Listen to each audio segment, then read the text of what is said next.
आज आम 2009 जून question UGC Notre 2009 जून question आलोचना करबा। आमर प्रथम क्वेश्चन अच्छी केउटा एक संयुक्त स्वर। आम दुईटी संयुक्त स्वर गोटे औ और गोटे ऐ। नेक्स्ट क्वेश्चन केउं ध्वनि मान स्पर्श संघर्षी ध्वनि अ आ हसी देखी क ख ग घ ट ठ ड ढ च छ ज छ। स्पर्श संघर्षी ध्वनि होची च छ ज झ, क ख ग घ और ट ठ ड ढ होची स्पर्श व्यंजन ध्वनि। नेक्स्ट क्वेश्चन जीवा शब्द तत्वबोध अभिधान रचयिता किए? पंडित कुशचंद्र कर, पंडित कुलमणि दास, पंडित गोपीनाथ नंद शर्मा, डॉक्टर धनेश्वर महापात्र। शब्द तत्वबोध अभिधान रचयिता हेले पंडित गोपीनाथ नंद शर्मा। नेक्स्ट क्वेश्चन जीवा अणबापुआ केउं समास? अणबापुआ केउं समास? अणबापुआ होची न तत्पुरुष समास। जो शब्द आरंभ अणर व्यवहार हो से न तत्पुरुष समास। जमी उदाहरण अण हलदिया, अणाकार, अण लेउटा। नेक्स्ट क्वेश्चन जीवा प्रकृत वस्तु को निक्षेप करी अप्रकृत वस्तुर स्थापन को क्यों अलंकार कहुए? प्रकृत वस्तु को निषेध करी अप्रकृत वस्तु स्थापन को अपहृत्य अलंकार कहुए। नेक्स्ट क्वेश्चन जीवा विद्यापति केउं भाषार कवि? विद्यापति ने मैथिली भाषार कवि। लोकसाहित्यर अनुशीलन मोटिव तत्वर प्रवक्ता किए? मोटिव तत्वर प्रवक्ता हेले थॉमसन। मोटिव इंडेक्स ग्रंथ से मोटिव विषय सविशेष आलोचना कर। मोटिव ओडिया हूँ कथा अभिप्राय। नेक्स्ट क्वेश्चन जीवा क्यों विदेशी गवेषक प्रथम लोक साहित्य संग्रह करते? Sir Henry Ricketts, John Beames, T Ravenshaw, William Carey. क्यों विदेशी गवेषक प्रथम ओडिया लोक साहित्य संग्रह करते? John Beames. से ग्रंथ ना folklore of Odisha. Next question जीवा क्यों काव्यर प्रथम छंदर सबु पदर आद्य क और प्रांत क अक्षरटे? परिमला, रहस्यमंजरी, रसविनोद, रसकल्लोल। दीनकुसुम दासଙ୍କ रसकल्लोल। ଆଉ ଏଥିପାଇଁ ମଧ୍ୟ ଉପେନ୍ଦ୍ର ଭଞ୍ଜ ଦୀନକୁसुम ଦାସଙ୍କୁ କହିଥିଲେ କି ନା ରସକଲ୍ଲୋଳ ନ ରଖି କରେ ଆରମ୍ଭ ହୋଇଥିବା କୌଣସି ଏକ ଶବ୍ଦରେ ରଖ। ସେଥିରେ ଦୀନକୁसୁମ ଦାସ ରାଜି ହୋଇନଥିଲେ। ସେଥିପାଇଁ ଉପେନ୍ଦ୍ର ଭଞ୍ଜ କଳା କୌତୁକ ନାମ କାବ୍ୟ ଲେଖିଥିଲେ। नेक्स्ट क्वेश्चन जीवा बांछावती क्यों काव्यर नायिका? बांछावती हूँ उपेन्द्र भंजक लावण्यवती नायिका। गोपीचंदन हूँ चांद दासंकर। प्रेम सुधा नदी उपेन्द्र भंजकर। कल्पलता हूँ अर्जुन दासंकर। नेक्स्ट क्वेश्चन जीवा चैतन्य चरितामृतर लेखक किए? चैतन्य चरितामृत लेखक हेले कृष्णदास कविराज। नेक्स्ट क्वेश्चन जीवा वैदेश विलास छांद संख्या केते? वैदेश विलास छांद संख्या 52। यह ब अक्षर नियम रचित। भागवत क्यों राग रचित? भागवत नवाक्षरी गुजई राग रचित। उत्कल दीपिका पत्रिका केवे प्रकाशित होता? उत्कल दीपिका पत्रिका 1866 गौरीशंकर राय द्वारा कटक प्रिंटिंग प्रेस रु यह प्रकाशित होता। नेक्स्ट क्वेश्चन जीवा क्यों पत्रिकाटी विश्वनाथ करଙ୍କ द्वारा प्रकाशित? विश्वनाथ करଙ୍କ द्वारा प्रकाशित पत्रिका हूँ उत्कल साहित्य। यह 1997 प्रकाश होता। उत्कल प्रभा चैतन्य प्रसाद राय द्वारा 1891 प्रकाश पाई।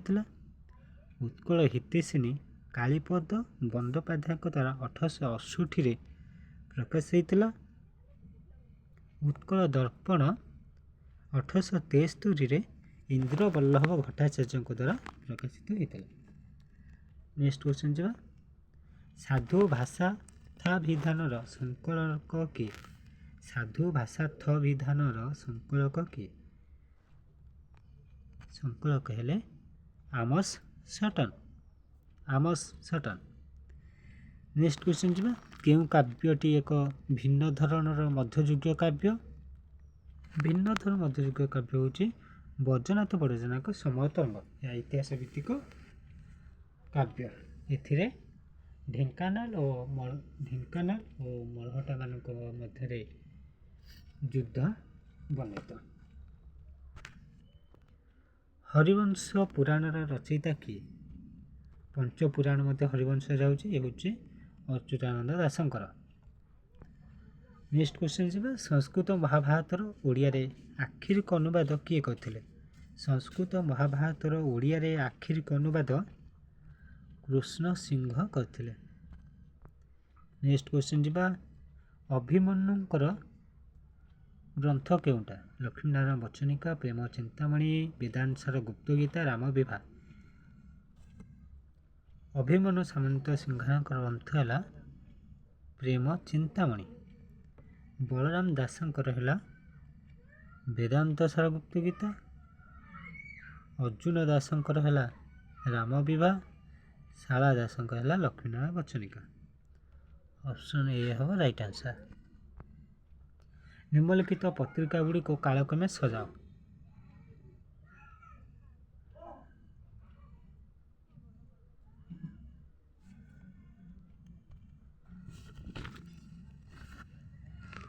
ଉତ୍କଳ ପ୍ରଭା ପ୍ରକାଶ ହେଇଥିଲା 1891ରେ। ଉତ୍କଳ ସାହିତ୍ୟ 1897ରେ। ଜ୍ଞାନାରୁଣ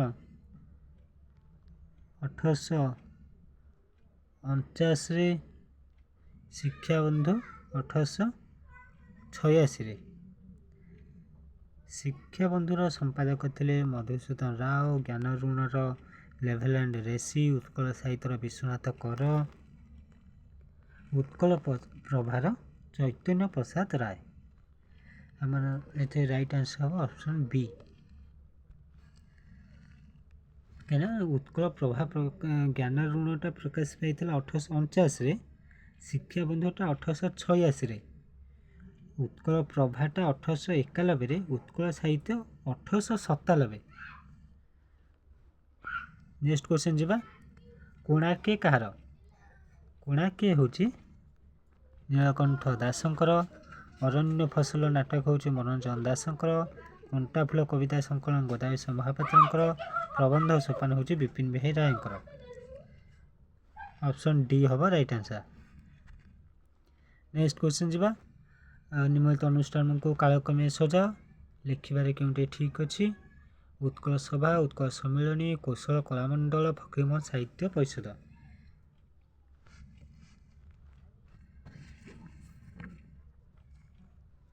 ଉତ୍କଳ ସଭା 1882 ଅଗଷ୍ଟ 16ରେ ହେଇଥିଲା। ଉତ୍କଳ ସମ୍ମିଳନୀ 1903ରେ ମଧୁସୂଦନ ରାଓଙ୍କ ଦ୍ୱାରା ହେଇଥିଲା। କୌଶଳ କଳାମଣ୍ଡଳ 1940ରେ ରାଜେନ୍ଦ୍ର ନାରାୟଣ ସିଂହ ଦେଓଙ୍କ ଦ୍ୱାରା ହେଇଥିଲା। ଫକୀରମୋହନ ସାହିତ୍ୟ ପରିଷଦ 1948 ଫେବୃଆରୀ 29 ତାରିଖରେ କୁଞ୍ଜ ବିହାରୀ ଦାସଙ୍କ ଦ୍ୱାରା ଏ ଅନୁଷ୍ଠାନଟି ଗଠିତ ହୋଇଥିଲା। ଏଥିରେ ଆମର ଅପସନ୍ ଏ ହେବ କରେକ୍ଟ ଆନ୍ସର୍। ଉତ୍କଳ ସଭା 1882 ଅଗଷ୍ଟ 16। ଉତ୍କଳ ସମ୍ମିଳନୀ 1903। କୌଶଳ କଳାମଣ୍ଡଳ ରାଜେନ୍ଦ୍ର ନାରାୟଣ ସିଂହ ଦେଓଙ୍କ ଦ୍ୱାରା 1940 ମସିହା ଗଠିତ ହୋଇଥିଲା। ଫକୀରମୋହନ ସାହିତ୍ୟ ପରିଷଦ 1948 ଫେବୃଆରୀ 29 ତାରିଖରେ କୁଞ୍ଜ ବିହାରୀ ଦାସଙ୍କ ଦ୍ୱାରା ଅନୁଷ୍ଠାନ ଗଠନ ହୋଇଥିଲା। ନେକ୍ସଟ କ୍ୱେଶ୍ଚନ୍ ଯିବା। ଲେଖକମାନଙ୍କ ଜନ୍ମ ଅନୁଯାୟୀ ସଜ୍ଜୀକରଣରେ କେଉଁଟା ଠିକ୍ ଅଛି? ଗଙ୍ଗାଧର ମେହେର ଜନ୍ମଗ୍ରହଣ କରିଥିଲେ 1862 ଅଗଷ୍ଟ 9 ତାରିଖରେ। ଗୌରଶଙ୍କର ରାୟ 1838 ତାରିଖରେ। ମୋହିନୀମୋହନ ସେନାପତି 1881ରେ। ପ୍ରାଣବନ୍ଧୁକର 1914ରେ। ଆମେ ଏଟା ଅପସନ୍ ବି ହେବ କରେକ୍ଟ ଆନ୍ସର୍। କାହିଁକିନା ଗୌରଶଙ୍କର ରାୟଙ୍କର ଜନ୍ମ ତାରିଖ ହେଲା 1838। ଗଙ୍ଗାଧର ମେହେରଙ୍କର 1862। ମୋହିନୀମୋହନ ସେନାପତି 1881, ପ୍ରାଣବନ୍ଧୁ କରଙ୍କର 1914। ନେକ୍ସଟ କ୍ୱେଶ୍ଚନ୍ ଯିବା, ସତ୍ୟବାଦୀ ବନ ବିଦ୍ୟାଳୟ କେବେ ପ୍ରତିଷ୍ଠା? ସତ୍ୟବାଦୀ ବନ ବିଦ୍ୟାଳୟ କେବେ ପ୍ରତିଷ୍ଠିତ? ସତ୍ୟବାଦୀ ବନ ବିଦ୍ୟାଳୟ 1909ରେ। ପ୍ରକାଶନ ଅନୁଯାୟୀ ନିମ୍ନ 4ଟି ପୁସ୍ତକରେ କେଉଁଟି ସଜ୍ଜୀକରଣ ଠିକ୍ ଅଛି? ମାଟିର ମଣିଷ, ନୀଳଶୈଳ, ପରଜା, ଶକୁନ୍ତଳା। ମାଟିର ମଣିଷ କାଳିଚରଣ ପାଣିଗ୍ରାହୀ ଦ୍ୱାରା 1931 ମସିହା ପ୍ରକାଶ ପାଇଥିଲା। ନୀଳଶୈଳ ସୁରେନ୍ଦ୍ର ମହାନ୍ତିଙ୍କ ଦ୍ୱାରା 1968ରେ ପ୍ରକାଶ ପାଇଥିଲା। ପରଜା ଗୋପୀନାଥ ମହାନ୍ତିଙ୍କର 1945ରେ ପ୍ରକାଶ ହୋଇଥିଲା। ଶକୁନ୍ତଳା ଶାନ୍ତନୁ କୁମାର ଆଚାର୍ଯ୍ୟଙ୍କର 1980 ମସିହା ପ୍ରକାଶ ହୋଇଥିଲା। ଏଠି ଆମ କରେକ୍ଟ ଆନ୍ସର ହେବ ଅପସନ୍ ବି। ମାଟିର ମଣିଷ ପ୍ରକାଶ କାଳ ହେଲା 1931, ପରଜା ହେଲା 1945, ନୀଳଶୈଳ ହେଲା 1968, ଶକୁନ୍ତଳା ହେଲା 1980। ନେକ୍ସଟ କ୍ୱେଶ୍ଚନ୍ ଯିବା, ଜୟମାଲ୍ୟ ନାଟକର ରଚୟିତା କିଏ? ଜୟମାଲ୍ୟ ନାଟକର ରଚୟିତା କିଏ? ଜୟମାଲ୍ୟ ନାଟକର ରଚୟିତା ହେଲେ ଭଞ୍ଜକିଶୋର ପଟ୍ଟନାୟକ। ନେକ୍ସଟ କ୍ୱେଶ୍ଚନ୍ ଯିବା, ଦିବ୍ୟ ଅଦିବ୍ୟ ଭାଷାରେ ପଦ ହେବ ସିଦ୍ଧି କେଉଁ କାବ୍ୟର ପଦ? ଦିବ୍ୟ ଅଦିବ୍ୟ ଭାଷାରେ ପଦ ହେବ ସିଦ୍ଧି, ଇଏ ହେଉଛି ଅଭିମନ୍ୟୁ ସାମନ୍ତ ସିଂହଙ୍କ ବିରୁଦ୍ଧ ଚିନ୍ତାମଣିର ପଦ। ନେକ୍ସଟ କ୍ୱେଶ୍ଚନ୍, ନିମ୍ନ ଲେଖକମାନଙ୍କ ମଧ୍ୟରୁ କିଏ ସରସ୍ୱତୀ ସମ୍ମାନ ପାଇଛନ୍ତି? ଆମ ସରସ୍ୱତୀ ସମ୍ମାନ ପାଇଛନ୍ତି 3 ଜଣ। ମନୋଜ ଦାସ ଅମୃତଫଳ ଉପନ୍ୟାସ ପାଇଁ 2002 ମସିହାରେ, ରମାକାନ୍ତ ରଥ ଶ୍ରୀରାଧା କବିତା ପାଇଁ 1992 ମସିହାରେ, ଜଗନ୍ନାଥ ପ୍ରସାଦ ଦାସ ପରିକ୍ରମା କବିତା ସଂକଳନ ପାଇଁ 2006 ମସିହାରେ ସରସ୍ୱତୀ ସମ୍ମାନ ପାଇଛନ୍ତି। ତ ଆମର ଏଇଟା ଆନ୍ସର ମନୋଜ ଦାସ ହେବେ। ସେ 2000 ମସିହାରେ ଅମୃତଫଳ ଉପନ୍ୟାସ ପାଇଁ ସରସ୍ୱତୀ ସମ୍ମାନ ପୁରସ୍କାର ପାଇଛନ୍ତି। ନେକ୍ସଟ କ୍ୱେଶ୍ଚନ୍ ଯିବା, ଓଡ଼ିଆ ପ୍ରଗତିବାଦୀ ସାହିତ୍ୟର ଆଦି ପ୍ରବକ୍ତା କିଏ? ଓଡ଼ିଆ ପ୍ରଗତିବାଦୀ ସାହିତ୍ୟର ଆଦି ପ୍ରବକ୍ତା ହେଲେ ଭଗବତୀ ଚରଣ ପାଣିଗ୍ରାହୀ। ନେକ୍ସଟ କ୍ୱେଶ୍ଚନ୍ ଯିବା, ଆକାଶେ ଭୀଷଣ ଝଡ଼ ଇନ୍ଦ୍ରମେଘ ଛାଡ଼ୁଛି ହୁଙ୍କାର କାହାର କବିତାଂଶ? ରମାକାନ୍ତ ରଥ, ଭାନୁଜୀ ରାଓ, ଗୁରୁପ୍ରସାଦ ମହାନ୍ତି, ସଚୀ ରାଉତରାୟ। ଆକାଶେ ଭୀଷଣ ଝଡ଼ ଇନ୍ଦ୍ରମେଘ ଛାଡ଼ୁଛି ହୁଙ୍କାର, ଏ ହେଉଛି ସଚ୍ଚିଦାନନ୍ଦ ରାଉତରାୟଙ୍କ ପଦ୍ମଭୂ କବିତାର ଅଂଶ। ପଦ୍ମଭୂ କବିତା ପ୍ରଥମେ ବଙ୍ଗ ଭାଷାରେ ଅଳକା ପତ୍ରିକାରେ ପ୍ରକାଶ ପାଉଥିଲା, ଆଉ ପରେ ଏହା 1943 ମସିହାରେ ସହକାର ପତ୍ରିକାରେ ଓଡ଼ିଆ ଭାଷାରେ କବିତାଟି ପ୍ରକାଶ ପାଇଲା। ଏହି ପଦ୍ମଭୂ କବିତାଟି ସଚ୍ଚିଦାନନ୍ଦ ରାଉତରାୟଙ୍କ ପାଣ୍ଡୁଲିପି କବିତା ସଂକଳନରେ ପ୍ରକାଶିତ। ନେକ୍ସଟ କ୍ୱେଶ୍ଚନ୍ ଯିବା, ସମାଜ ମାନିବି ନାହିଁ ଲୋକମତ ଦଳିବି ଚରଣେ କାହାର କବିତାଂଶ? ଏ କବିତାଂଶଟି ହେଉଛି ଅନାଥ ଶଙ୍କର ରାୟଙ୍କର ପ୍ରଳୟ ପ୍ରେରଣା କବିତା। ପ୍ରଳୟ ପ୍ରେରଣା କବିତାରୁ ଏହି କବିତାଂଶଟି ଆସିଛି। ସମାଜ ମାନିବି ନାହିଁ ଲୋକମତ ଦଳିବି ଚରଣେ, ଅନାଥ ଶଙ୍କର ରାୟ। ନେକ୍ସଟ କ୍ୱେଶ୍ଚନ୍ ଯିବା, ଲେଖାରେ ହେଉ ବା କଥାରେ ହେଉ ନିଜକୁ ପ୍ରକାଶ କରିବା ସୂର୍ଯ୍ୟ ଧର୍ମ, ସେ ଆଲୋକ ଦିଏ କି ଉତ୍ତାପ ଦିଏ ନିଜେ ଜାଣେ ନା, ତାର ଫଳାଭିସନ୍ଧି ନଥାଏ, ତା ପାଇଁ ଏକମାତ୍ର ସତ୍ୟ ନିଷ୍ଠାର ସହିତ ଜଳିଯିବା। ଏ ଗଦ୍ୟ କାହାର? ଚିତ୍ତରଞ୍ଜନ ଦାସ, ମନମୋହନ ଚୌଧୁରୀ, ଚନ୍ଦ୍ରଶେଖର ରଥ, ଶରତ କୁମାର ମହାନ୍ତି। ଏ ଗଦ୍ୟ ହେଉଛି ଚିତ୍ତରଞ୍ଜନ ଦାସଙ୍କର। ନେକ୍ସଟ କ୍ୱେଶ୍ଚନ୍ ଯିବା, ତୁମେ ଦେଖିଅଛ ଶିଳାରେ ତାର ତ ରମ୍ୟ କଳାର ରୂପ, ମୁଁ ଦେଖିଛି ତହିଁ କୋଟି କଙ୍କାଳ ଭଗ୍ନ ବୁକୁଳ ସ୍ତୂପ, ଏ କାହାର କବିତା? ଡକ୍ଟର ମାୟାଧର ମାନସିଂହ, ସଚୀ ରାଉତରାୟ, ରାଧାମୋହନ ଗଡ଼ନାୟକ, ରଘୁନାଥ ଦାସ। ହେଉଛି ସଚୀ ରାଉତରାୟଙ୍କର କୋଣାର୍କ କବିତା ଠାର କବିତା। ନେକ୍ସଟ କ୍ୱେଶ୍ଚନ୍ ଯିବା, ଏମାନଙ୍କ ମଧ୍ୟରୁ କିଏ ଲାଳିକା ଲେଖକ? ଲାଳିକା ଲେଖକ ହେଲେ ଲକ୍ଷ୍ମୀକାନ୍ତ ମହାପାତ୍ର। ନେକ୍ସଟ କ୍ୱେଶ୍ଚନ୍ ଯିବା, ବଳିଦତ୍ତ କେଉଁ ଉପନ୍ୟାସ ପ୍ରସିଦ୍ଧ ଚରିତ୍ର? ଗୋପୀନାଥ ମହାନ୍ତିଙ୍କ ଦାନାପାଣି ଉପନ୍ୟାସ ଚରିତ୍ର। Next question happy people read novels किए लिखिथिले happy people read novels option Camus Sade M Forster DH Lawrence happy people read novels लिखिथिले डीएच लॉरेंस नेक्स्ट क्वेश्चन ଯୌବନର ପ୍ରଭାବ ଓ ପ୍ରତିଷ୍ଠା ପ୍ରବନ୍ଧର ଲେଖକ କିଏ ଯୌବନର ପ୍ରଭାବ ଓ ପ୍ରତିଷ୍ଠା ପ୍ରବନ୍ଧର ଲେଖକ ହେଲେ ପଣ୍ଡିତ ନୀଳକଣ୍ଠ ଦାସ ସେ ଏଥିରେ ନାରୀର ଯୌବନ କାଳର ଉଦ୍ଦାମତା ବିଷୟରେ ଆଲୋଚନା କରିଛନ୍ତି। ନେକ୍ସଟ କ୍ୱେଶ୍ଚନ ଶେଷ ସ୍ତମ୍ଭ କେଉଁ ଖବରକାଗଜରେ ବିଶେଷ ଧରଣର ଗଦ୍ୟ ଆକାରରେ ବାହାରୁଥିଲା ଶେଷ ସ୍ତମ୍ଭ ସୁରେନ୍ଦ୍ର ମହାନ୍ତି ସମ୍ବାଦ ଖବରକାଗଜରେ ଗଦ୍ୟ ଆକାରରେ ବାହାର କରୁଥିଲେ ସୁରେନ୍ଦ୍ର ମହାନ୍ତି ଶେଷ ସ୍ତମ୍ଭ ସମ୍ବାଦ ଖବରକାଗଜରେ ବିଶେଷ ଧରଣର ଗଦ୍ୟ ଆକାରରେ ବାହାର କରୁଥିଲେ। ନେକ୍ସଟ କ୍ୱେଶ୍ଚନ ଜନଗଣମନ ଅଧିନାୟକ ଜୟ ହେ ଭାରତ ଭାଗ୍ୟ ବିଧାତା ଜାତୀୟ ସଙ୍ଗୀତର ପ୍ରଣେତା କିଏ ରବୀନ୍ଦ୍ରନାଥ ଠାକୁର। ନେକ୍ସଟ କ୍ୱେଶ୍ଚନ ଭରତଙ୍କ ରଚିତ ଗ୍ରନ୍ଥର ନାମ କ'ଣ ନାଟ୍ୟ ମନୋରମା ନାଟ୍ୟଶାସ୍ତ୍ର ସାହିତ୍ୟ ଦର୍ପଣ କାବ୍ୟ ପ୍ରକାଶ ଭରତଙ୍କ ଗ୍ରନ୍ଥର ନାମ ହେଲା ନାଟ୍ୟଶାସ୍ତ୍ର ନାଟ୍ୟ ମନୋରମା ହେଉଛି ରଘୁନାଥ ରଥଙ୍କର ସାହିତ୍ୟ ଦର୍ପଣ ବିଶ୍ୱନାଥ କବିରାଜଙ୍କର କାବ୍ୟ ପ୍ରକାଶ ଆଚାର୍ଯ୍ୟ ମର୍ମଣ୍ଟଙ୍କର। ନେକ୍ସଟ କ୍ୱେଶ୍ଚନ ମୋ ସମୟରେ ଓଡ଼ିଶା କି ଧରଣ ରଚନା ମୋ ସମୟ ଓଡ଼ିଶା ଏକ ଆତ୍ମଜୀବନୀ କୃଷ୍ଣଚନ୍ଦ୍ର ପାଣିଗ୍ରାହୀଙ୍କର ଏହା 1979ରେ ଓଡ଼ିଶା ପୁରସ୍କାର ପାଇଥିଲା। ନେକ୍ସଟ କ୍ୱେଶ୍ଚନ ରାଧାନାଥ ସାହିତ୍ୟକୁ କେଉଁ ପତ୍ରିକା ସ୍ଥାବକତା କରୁଥିଲା ରାଧାନାଥ ସାହିତ୍ୟକୁ କେଉଁ ପତ୍ରିକା ସ୍ଥାବକତା କରୁଥିଲା ବିଜୁଳି 1893 ପ୍ରକାଶ ପାଇଥିଲା ନବଭାରତ 1934ରେ ମୁକୁର 1906ରେ ସମ୍ବଲପୁର ହିତୈଷିଣୀ 1889ରେ ରାଧାନାଥ ସାହିତ୍ୟକୁ ବିଜୁଳି ପତ୍ରିକା ସ୍ଥାପକତା କରୁଥିଲା ଉପେନ୍ଦ୍ର ଭଞ୍ଜଙ୍କ ଇନ୍ଦ୍ରଧନୁ ପତ୍ରିକା ସ୍ଥାପକତା କରୁଥିଲା। ଏମାନଙ୍କ ମଧ୍ୟରୁ କେଉଁ ରାଜା ଲେଖକ ଥିଲେ ବିକ୍ରମ ଦେବ ସେ ନାଟକ ଲେଖିଛନ୍ତି ବୁଦ୍ଧ ଚରିତ ଉତ୍କଳ କୁନ୍ଦମାଳା ନାମକ ନାଟକ ରଚନା କରିଛନ୍ତି।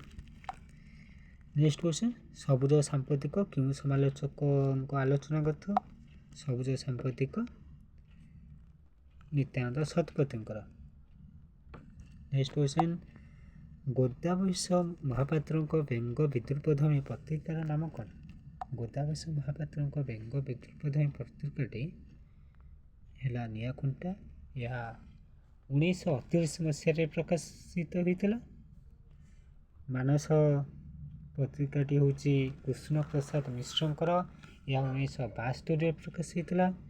ଦୁର୍ମୁଖ ହେଉଛି ଅଚ୍ୟୁତାନନ୍ଦ କରଙ୍କର ଏହା 1971ରେ ପ୍ରକାଶ ହୋଇଥିଲା। ଶଙ୍ଖ ହେଉଛି ମାଧବ ମାନସିଂହଙ୍କର ଏହା 1945ରେ ପ୍ରକାଶିତ ହୋଇଥିଲା। ନେକ୍ସଟ କ୍ୱେଶ୍ଚନ ଅରଣ୍ୟ ଓ ଉପବନ କ୍ଷୁଦ୍ରଗଳ୍ପ ଗ୍ରନ୍ଥର ରଚୟିତା କିଏ ଅରଣ୍ୟ ଓ ଉପବନ କ୍ଷୁଦ୍ରଗଳ୍ପ ଗ୍ରନ୍ଥର ରଚୟିତା କିଏ ଅରଣ୍ୟ ଉପବନ କ୍ଷୁଦ୍ରଗଳ୍ପ ରଚୟିତା ହେଲେ କୃଷ୍ଣ ପ୍ରସାଦ ମିଶ୍ର। ନେକ୍ସଟ କ୍ୱେଶ୍ଚନ ନାକଡ଼ା ଚିତ୍ରକର କାହାର ଲେଖା ଫତୁରାନନ୍ଦ ସୁନୀଲ ମିଶ୍ର କୃଷ୍ଣ ପ୍ରସାଦ ବସୁ ନିତ୍ୟାନନ୍ଦ ମହାପାତ୍ର ନାକଡ଼ା ଚିତ୍ରକର ଫତୁରାନନ୍ଦଙ୍କର। ନେକ୍ସଟ କ୍ୱେଶ୍ଚନ ଓଡ଼ିଆ ଉପନ୍ୟାସଟି ଏକାଧିକ ଲେଖକଙ୍କ ଦ୍ୱାରା ଲିଖିତ ଅନ୍ଧଦିଗନ୍ତ କା ପଦ୍ମାବଳୀ ବଙ୍ଗଳାର ବାରାଏରୀ ରଚନା ଶୈଳୀରେ ବାସନ୍ତୀ ଉପନ୍ୟାସ ରଚନା ହୋଇଥିଲା। ଏଥିରେ 30ଟି ପରିଚ୍ଛେଦ ଅଛି ଆକୁ 9 ଜଣ ଲେଖକ ଲେଖିକା ମିଶି ଲେଖିଥିଲେ। नेक्स्ट क्वेश्चन आज लास्ट क्वेश्चन केउं लेखक केवल प्रबंध रचना करी आग धाड़ीर लेखक भाव मर्यादा अर्जिछन्ति चंद्रशेखर रथ मायाधर मानसिंह शरद कुमार महांती बामाचरण मित्र केउं लेखक केवल प्रबंध रचना करी आग धाड़ीर लेखक भाव मर्यादा अर्जिछन्ति चंद्रशेखर रथ आमर 2009 जून क्वेश्चन आम सब आलोचना कर देछु।